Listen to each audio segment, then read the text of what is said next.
It is written in the book of James that you don't know what tomorrow will bring. Well, here's what it brought, written in headlines all over the United States. There is, for the first time, an American Pope from Chicago.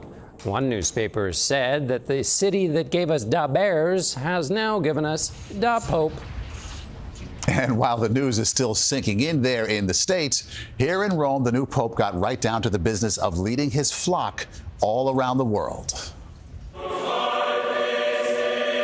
Leo XIV's message for the Catholic Church was to light up the dark nights of this world. This was his first Mass as Pope. It was held in the same place where he was elected, the Sistine Chapel.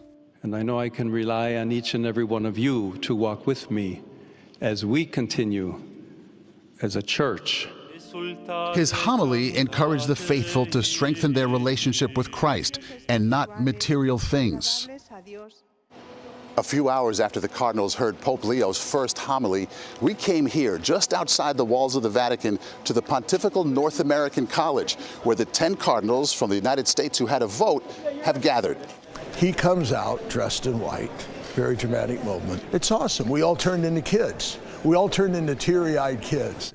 Cardinal Timothy Dolan of New York was believed to have helped marshal the votes for Cardinal Prevost.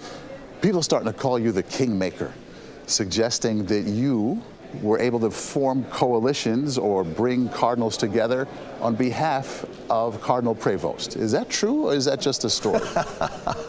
I hadn't heard that. I think we all tried our best to expand the knowledge and share it with one another. What about what he's going to mean to the church in America? 53 million Catholics about. Is it going to grow the church? There'll be a sense that we've kind of grown up.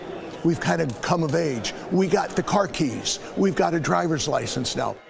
Moments later, we spoke with Cardinal Blaise Cupich of Chicago. Do you see him as inspiring people to join the church, to come back to their faith, to come back to church? Well, I hope that's the case. I think that would be a great benefit. Cardinal Cupich felt deeply for his friend of more than 5 years.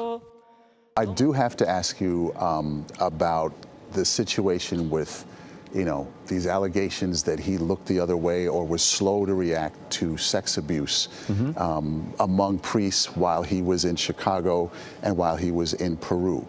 He followed the procedures of meeting with victims who came forward, of reporting it to authorities. Everything I've seen is he has followed the procedures and has done right by that.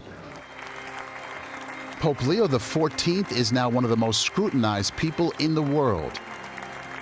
Delia Gallagher is a CBS News contributor who has covered the Vatican for nearly 30 years. From a public perception point of view, certainly when it comes to sex abuse in the Catholic Church, it is very important that the Pope looks like he can handle all of the cases that are going to come to his desk. He's brand new. This is one day in. Do you think there's going to be a period of grace, what we would call a honeymoon in the USA?